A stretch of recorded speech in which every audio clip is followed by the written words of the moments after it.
Mike Bohn here in Las Vegas with Dustin the Diamond Poirier, who is in town doing some sponsorship work ahead of UFC 246. And Dustin, I know last time we spoke, you were kind of in the process of recovering from your hip injury and everything. It seems like you're back to training. Everything's good to go. Just tell us where things stand in terms of your health and the recovery process, all that kind of stuff. Yeah, I'm back at American Top Team with my guys, my coaches, working hard, feeling real good. The hip recovery was a long process, man. The surgery was pretty serious. I had to have the head of my femur microfractured and re-rounded, the cartilage re-anchored into my hip socket, some bone from the socket shaved down. So it was just a long process. It was a 5-hour surgery.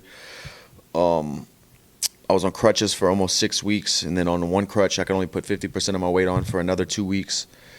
But I feel great right now. I'm not in pain at all. Still a little bit tight, but the way the surgery went, they used a piece of my own hip capsule to repair my labrum.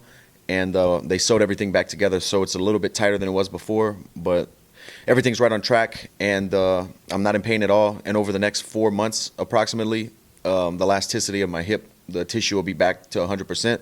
So just, having fun training. I think realistically I'll be able to fight in April if something came around.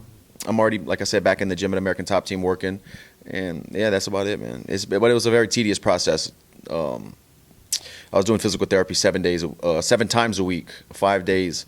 It was twice on Tuesday, twice on Thursdays. And, those guys were pushing me every day and making sure everything's good, just getting the range of motion back. The most difficult injury recovery process you've had in your career, would you say?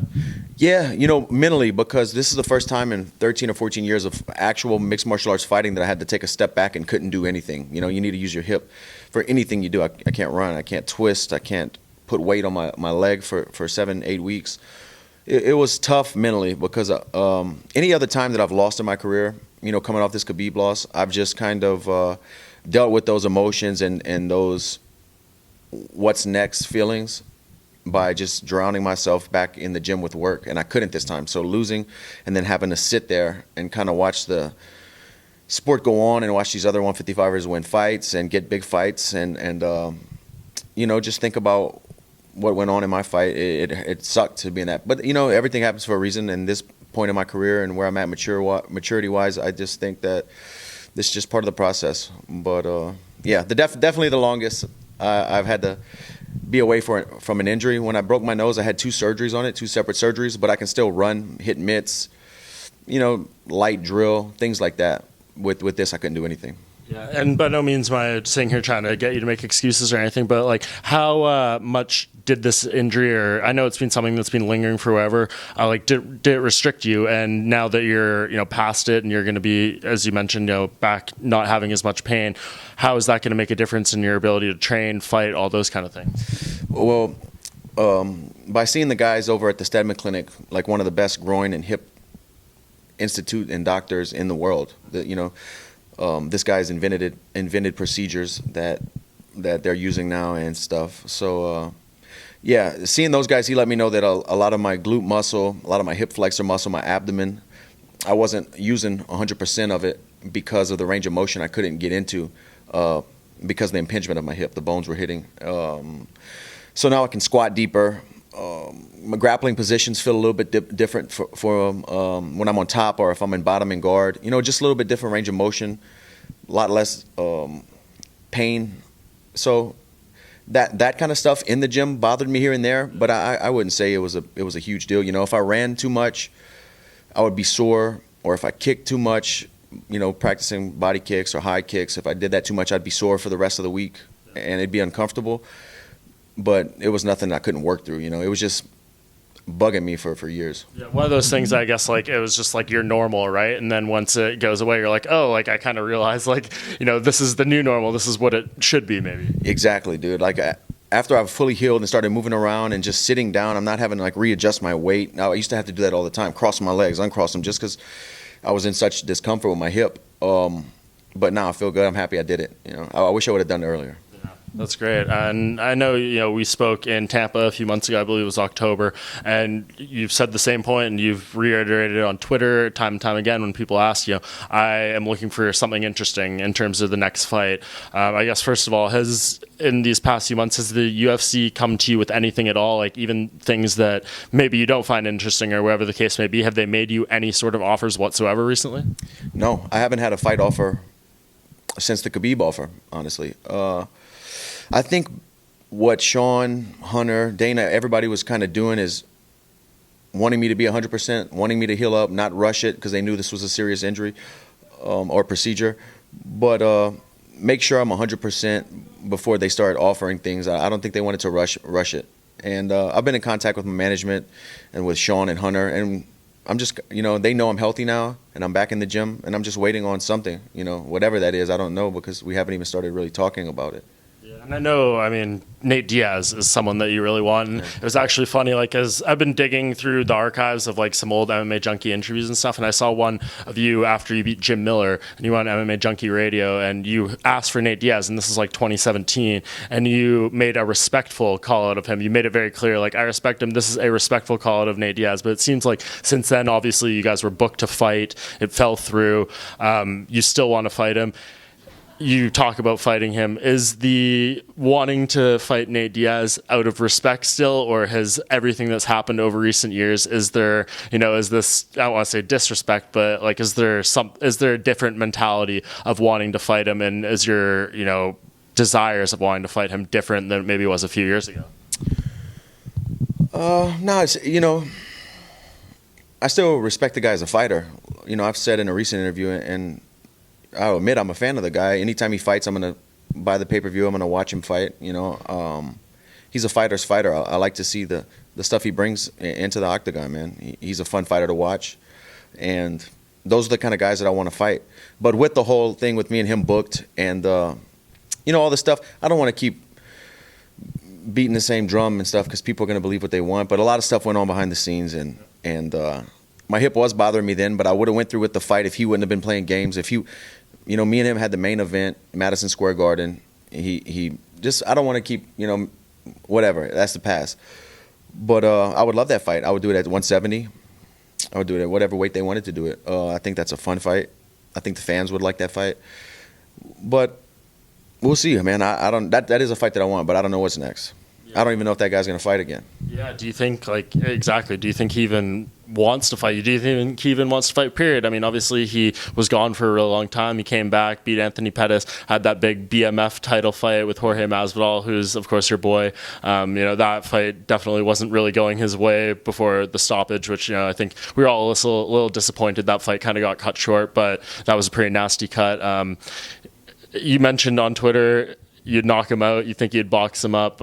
Is that a fight that, on top of the name value, everything that comes with fighting Nate Diaz, do you just feel like that's a fight that you could really shine in too? I know it's a fight I can shine in, and I know it's a fight at this point in my career I'll be excited to do that training camp and do those boxing rounds and do those jiu-jitsu rounds. That's a fun opponent to get ready for. With my style of fighting and with the coaches I have around me, I think I can prepare very well for that fight and put on a great performance. I'd be willing to box him, if they wanted to do that. I wish Zuffa Boxing was around and we'd have an opportunity. Him and his brother were always talking about crossing over to boxing. I'd love to put the paws on him, man, and show you guys my boxing skills, man. Yeah. So, do you think, you've mentioned you're open to fighting 155, welterweight and everything. What's, in terms of recovery, your weight and everything right now, are you leaning one way or the other, or is it, again, it's just, whatever they offer you, it doesn't matter the weight, it just needs to be something exciting? Yeah, it needs to be something exciting and something that makes sense for me. I'm a 55er. I tweeted earlier this week, or I think it was early this week. If there was something like 160, 162, I think that would be perfect for me. I wouldn't have to kill myself as much because, I walk around in decent shape anywhere from 178 to 184, 182, and that's average, eating pretty healthy and training every day.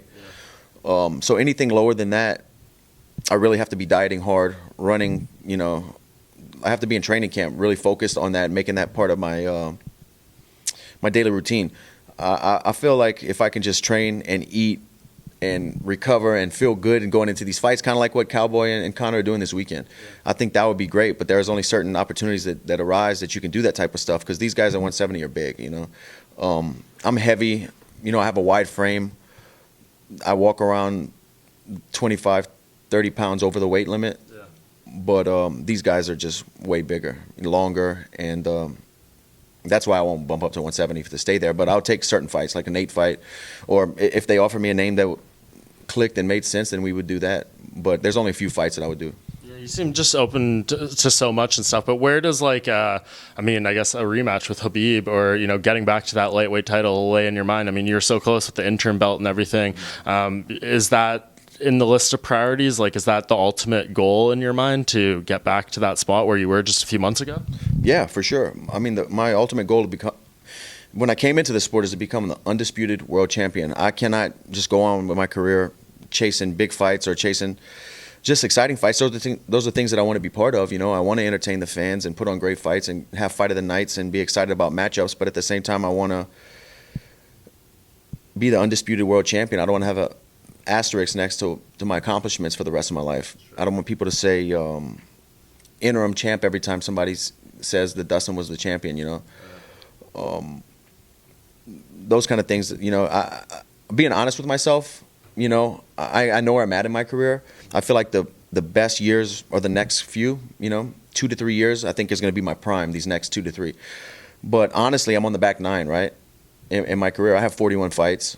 I'm about to be 31 in a couple days. Happy birthday. Thank you, brother. I think, you know, that's just being real when I look at myself in the mirror.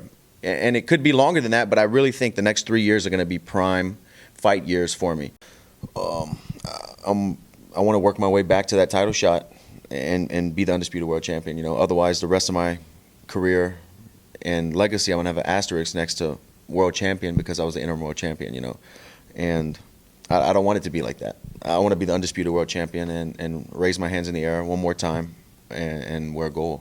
Yeah, and I mean, I thought always the best path to get there, at least right now. You look at Khabib and Tony are supposed to fight in April. We've seen that fight fall apart multiple times, but let's assume it happens this time. I thought, you know, it made all the sense in the world to have you and Justin Gaethje rematch on that card, maybe co-main event or something.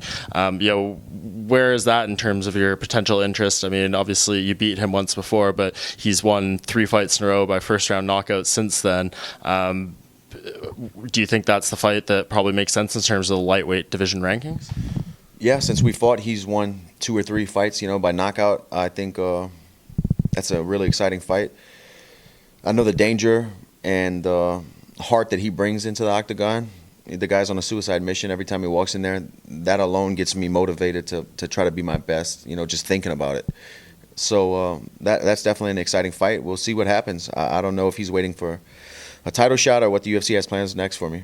Yeah, definitely. And I mean, do you, obviously, you know, since you beat him, he came into the UFC such a hot streak, undefeated, and then, you know, lost to Eddie, lost to you, and it seems like he's made some changes. Obviously, you know, 3 first-round knockouts in a row. We haven't seen a ton from him actually in terms of cage time, but he's got the results. Do you feel like, you know, you sort of changed him in a way? And if you were to rematch, how do you expect that to compare to the first time you guys met? Well, I'm sure if we did fight again, they would be breaking down. He has a good coaches around him. You know, I'm sure they'd be breaking down a lot of fight footage, and you know, we have 20 minutes of fight footage between me and him, so they can, you know, have a lot to work with. But I think in his last couple fights, he's shown more patience, a little bit better footwork, you know, pulling back and counterpunching.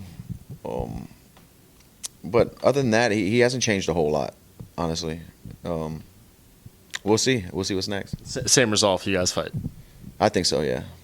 And I mean, you mentioned you're back training at American Top Team. I want to ask you, Jorge Masvidal, I know you guys have been training together for a long time. You're a good friend of his and everything.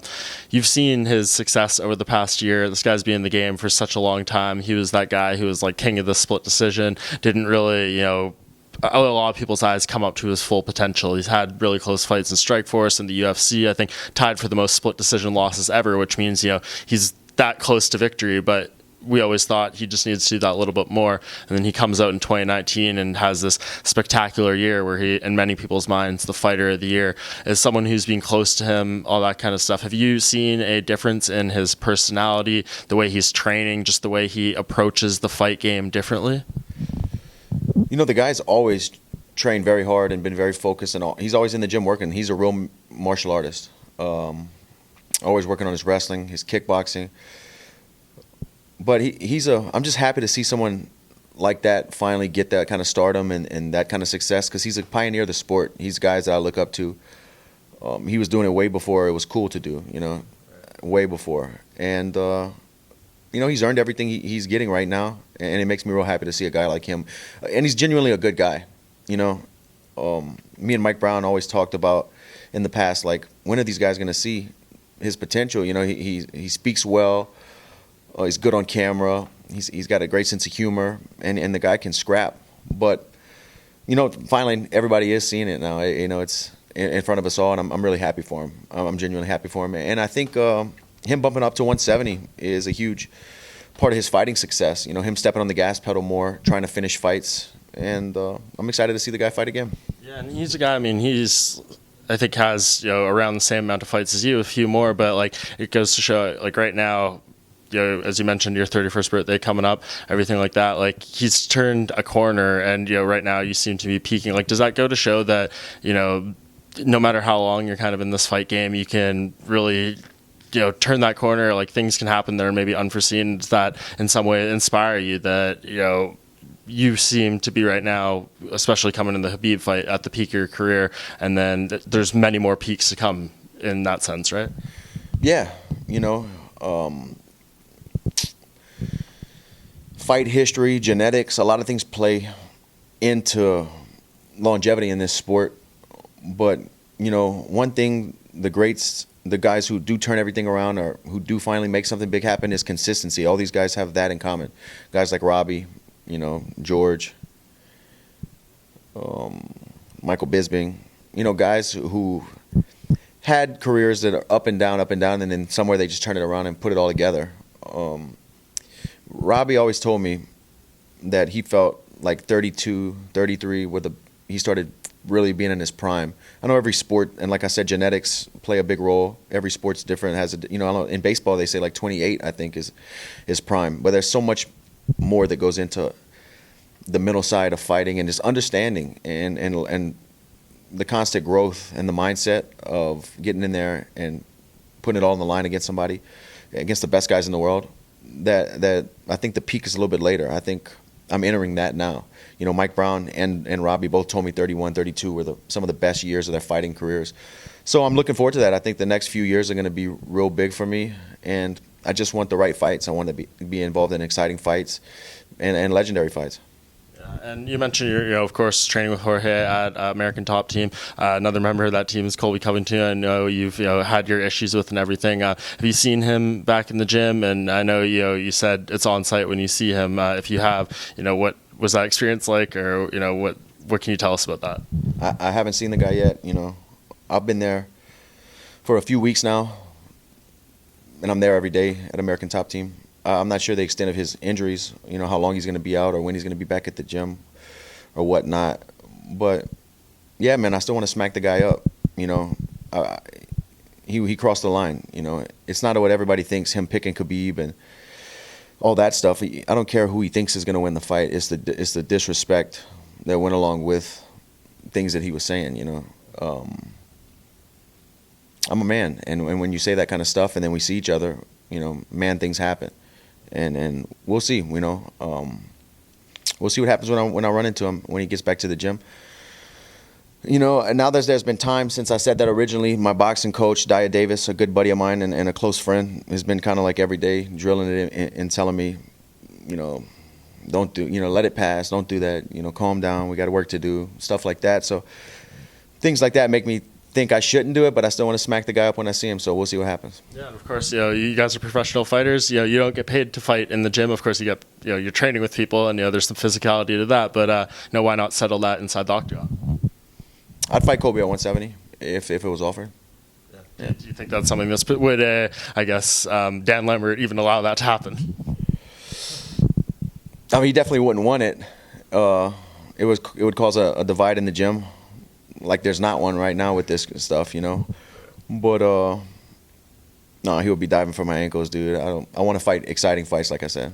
Right, fair enough. Well, exactly. And, as we said off the top, you've been saying for months, you're looking for something that really gets you up, really gets you excited. But how long do you wait for that opportunity to come up? I mean, you mentioned these next years are going to be your prime years, the years that, where you can shine the brightest. You can't sit out and wait forever for, the perfect moment, perfect opportunity. Of course, we hope you get something that really excites you, but you mentioned you want to fight in April. I don't know how much longer you're willing to wait beyond that.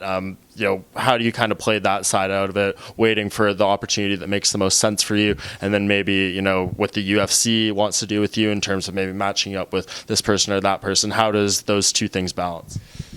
The way it works is I let them know that I'm healthy, which I have, and I'm back in training full time, and they call me with fights. It doesn't work the other way. I don't call them and say, hey, I'm fighting this guy at this date. So they know I'm healthy. I feel good. I'm working again. I'm back in the gym. I'm working on my craft. I'm getting better. But at the same time, like you said, I don't want to just wait around. I want to fight 3 times in 2020. That's my goal. Whether that's April, May, whatever it is, then we'll set the timeline for the next 2 fights. But I want to fight 3 times this year.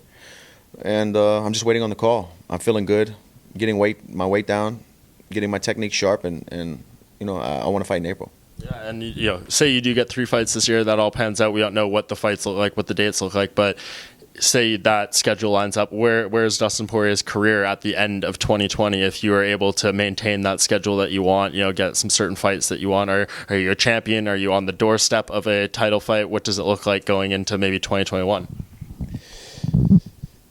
Either the world champion or closing the year out with a title shot. I think that's realistic. I'm number 2, maybe 1 or 2 big fights, big wins away from another crack at it. And that's what I want to do this year. Are you hoping Khabib is the guy still there when you eventually get back there, or is it indifferent? The belt is the belt. Doesn't matter who you take it from. Yeah, it doesn't matter. Like I've said in the past, of course, every time I get beat out there, I want to revenge those losses, just like I'm sure every other fighter does. But it's not so much about the revenge. It's more about the gold. Whoever has that, that's the fight I want. Because I know what comes along with that. I get to put my hands in the air and say I'm the best in the world. I know the opportunities that come along with the belt. I got a small taste of that with the piece of the world title that I had, and that's where I want to be. Sure. Well, appreciate the time, man. Hopefully something really big works out for you soon, because I know people are very excited to see you back in there, and appreciate the time and looking forward to whatever's next. Thanks, brother. I appreciate it, man.